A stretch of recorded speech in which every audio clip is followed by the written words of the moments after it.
आइए देखते हैं क्वेश्चन नंबर 8। क्वेश्चन नंबर 8 में हमारा श्रेणी कुछ इस प्रकार से दी गई है, -1/2 -1/2 में ऐसे करके दी गई है। इस श्रेणी को बताना है कि डी का मान क्या होगा और समांतर श्रेणी है कि नहीं, हल करके बताना है। आइए बताते हैं। सबसे पहले हम डी का मान निकालेंगे और सार्वधातर चेक करने के लिए देखेंगे कि T2 - T1 बराबर होना चाहिए किसके, T3 - T2 के। आइए हल करते हैं। T2 - T1 का मतलब क्या है, दूसरा पद कितना है, -1/2।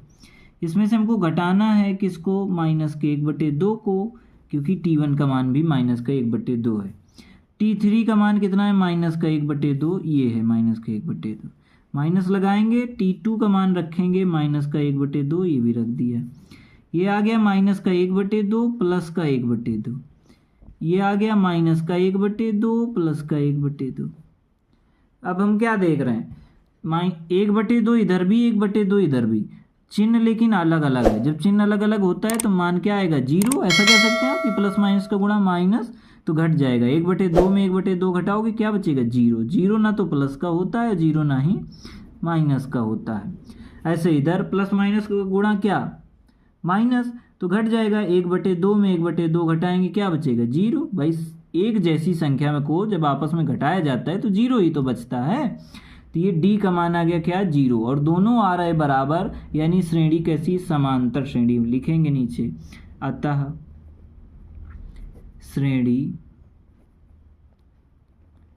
एपी में है। किस में है, एपी में है। ऐसा कब होता है, जब T2 - T1 बराबर होता है T3 - T2 के, तो श्रेणी एपी में होती है। अगर श्रेणी एपी में है तो 3 पद और बताने, आइए लगा करके देखते हैं। 3 पद और बताने हैं इसके लिए, यानी कि हमने देखा था श्रेणी में हमारे 4 पद दिए गए थे, 5वां पद हमको निकालना है। 5वां पद निकालना है यानी हम कहेंगे A5 निकालना है। 5वां पद निकालने के लिए हमको चौथे पद मालूम होना चाहिए। चौथा पद था -1/2।